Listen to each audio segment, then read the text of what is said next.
Alright guys, so since I started this channel, I have wanted to review every Disney animated movie. And there are some I like more than others, and I do love a lot of these Disney movies. And the one of the Disney movies that I was most excited to talk about is The Rescuers Down Under, which is truly one of the most underrated Disney animated movie ever. Let's give a little backstory on this, why it's forgotten. This movie came out in 1990. It was released in theaters right whenever Home Alone came out. Home Alone, the movie that was a juggernaut in theaters that stayed in the theater for, I think it was like half a year. So every movie that came out right when this came out, or right whenever Home Alone came out, it decimated any movie. And it is unfortunate because it's unfortunate, but it's also stupid because Disney, whoever was, maybe it was Katzenberg that was the one involved with Disney, or the one in charge, I think, when this came out. But Jeffrey Katzenberg, like, immediately took away all the marketing after the first weekend because it didn't do great, which is so unfortunate because this movie is so incredible. I love this movie. This and also this is forgotten too because this came out during the Disney Renaissance in the 1990s, where we had all these big epic Disney movies, some of people's most favorites, some of the best reviewed, some of the best critically praised Disney movies. And this was wedged right between The Little Mermaid and Beauty and the Beast. This came out in 1990. Little Mermaid came out in 89. Beauty and the Beast came out in 92. So this was wedged, or 91, Beauty and the Beast. And this was wedged right between those two movies, those two gigantic movies.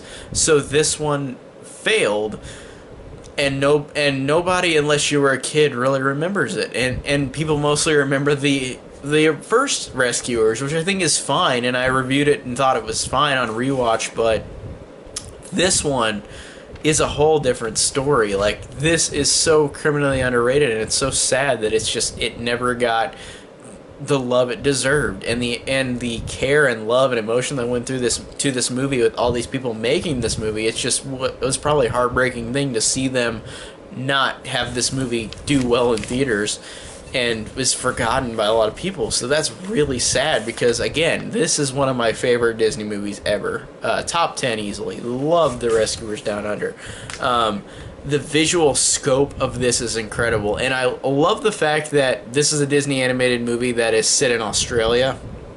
That is really cool, and Australia is a great place for visually how it looks. It's a great place for a Disney movie, and it reminds me of like for example, Africa from like The Lion King. Like, you look at that and the scope of that, this feels like the precursor to that, and I love that as well because it really feels like this one is just so epic. It's got such a gigantic scope. And the opening credits with the use of CGI is really well done, where like it shows it keeps going through the area, like it just zooms through the area, and it's just the camera zooming through the area while it's showing the credits, and it's so well done. And we get an opening scene of the character Cody, who's the boy in this movie who the rescuers have to save at the end. He's like how Penny was in the last one. Like, they gotta save him because he gets taken by Percival C. McLeach.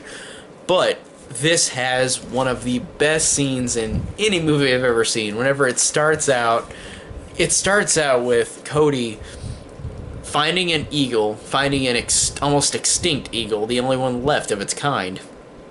And he's up on top of a cliff with the eagle, and the eagle, like, he cuts the ropes on it because it's poached, like it's literally in a net, and he has the eagle free, and then the eagle accidentally kicks him off of the cliff after he let her free.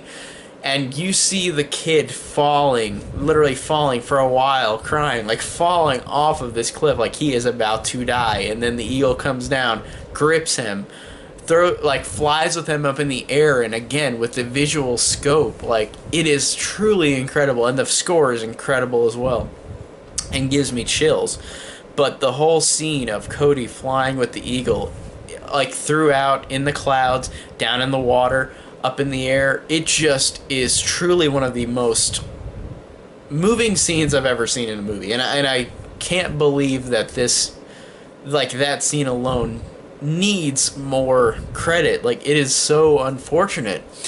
And I love that.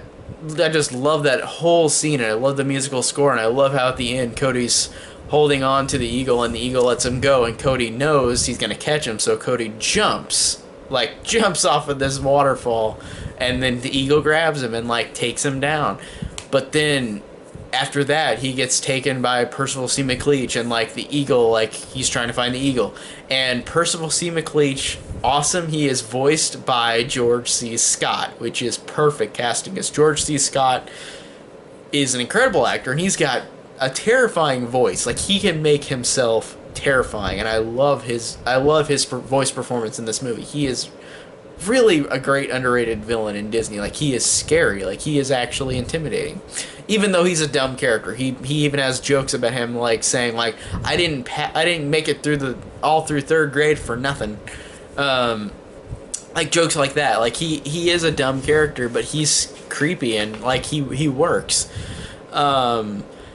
So I really love George C. Scott. That's awesome. He is a perfect voice for this villain, and George C. Scott is just so great. And he's in another underrated movie that came out this year that deserves so much more praise, which is The Exorcist 3. Like, he's got two underrated movies in 1990 that deserve so much more praise than they got. He is perfect. And Bernard and Bianca. Now, I like them, like in the first one I liked them a lot, and in this one I like him even more. I think that they're so charming and so likable, these two mice. They're so funny, they're so charming, and I like the fact that Bernard is trying to pop the question and marry Bianca, but like every time he tries to, like something happens, and like he keeps getting sidestepped from it. And like then they go then they go to where Cody is, and then they find this Australian mouse too named Jake, and like he is making moves on Bianca, so Bernard is even more annoyed that like he can't just pop the question and ask her to marry him. And I really like that payoff at the end whenever he does. Like, it's a really good moment.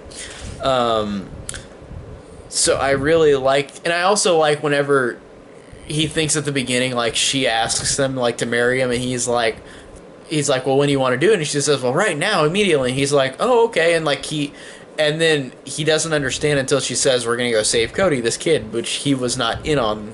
So he was thinking the whole time that she already knows. But I like that makes his character sad, and then it makes it even more deserving at the end whenever he like actually proposes to her. It really is good.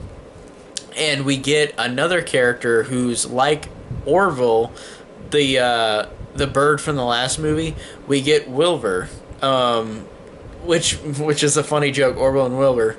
But Wilbur is voiced by John Candy, and again, very great voice casting perfection, because John Candy is so funny in this movie, and I love him in this. I love how he is this funny bird who is just, he's so great as usual, but he's got such great jokes, and I really like his personality. And his performance just matches the bird perfectly. Like, his voice is perfect for it. And the other characters are good too. Like I said, Jake, or McLeach's prisoners, or I forgot what the creature is. Is it not a salamander, or not a lizard? Joanna, like his lackey. McLeach's lackey is really funny. The way that she doesn't speak, but she does speak. She just talks in weird, like, mumbles. That's really funny. And I liked all the prisoners that, like, Cody interacted with whenever McLeach interacted with... I mean, when McLeach threw him in that prison with all the other animals. I like them. They were all funny and likable. And then there's this fantastic, epic climax where at the end, because everybody around Australia is thinking that Cody's dead. Like, he's another person that got killed by the crocodiles, which apparently it is implied that Percival C. McLeach has killed other creatures or people with crocodiles, because they already said it on the news that it's happened before. So I like that this is a despicable villain, and I love that climax where Cody. Everybody thinks he's already dead. Like his mom thinks he's dead. Everybody thinks he's gone.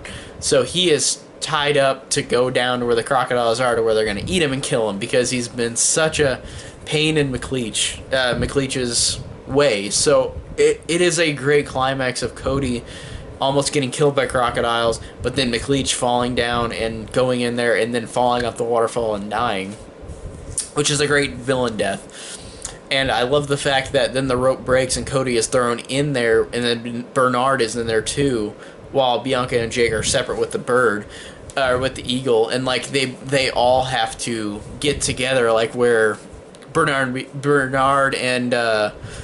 and Cody have to like get off the edge of the waterfall because they're gonna fall off, and then Bianca and Jake have to unleash the eagle to save them all. And I think that was an epic climax. Like it was so well done. And then them falling off the cliff, just like McLeach did, but the eagle's going down, and you don't see because it's misty because you can't see down at the bottom of the waterfall. And then you think, are they gonna make it? Are they gonna make it? And then yes, they fly up. Cody and the mice fly up with the eagle, and they all have their happily ever after. And it's such a satisfying ending. I love that. I think that this is truly one of the best Disney movies, and it's so incredibly underrated because, again, it bombed. Or, I don't know about bomb, but it did not very well because Home Alone was that juggernaut that ruined all these movies that came out during Home Alone being released. So, it's unfair, because I love Home Alone too, but it's unfair that this doesn't get any recognition. It's so underrated, and I love it. I love all these characters. I love the action, love the score, love the visual scope. This is just truly one of the most moving and incredible Disney movies, and it is in my top 10. I love this one. Really love The Rescuers Down Under. Most underrated Disney movie ever. So that's my review on The Rescuers Down Under. If you guys like this review, check out my links down below. And thank you guys so much for watching.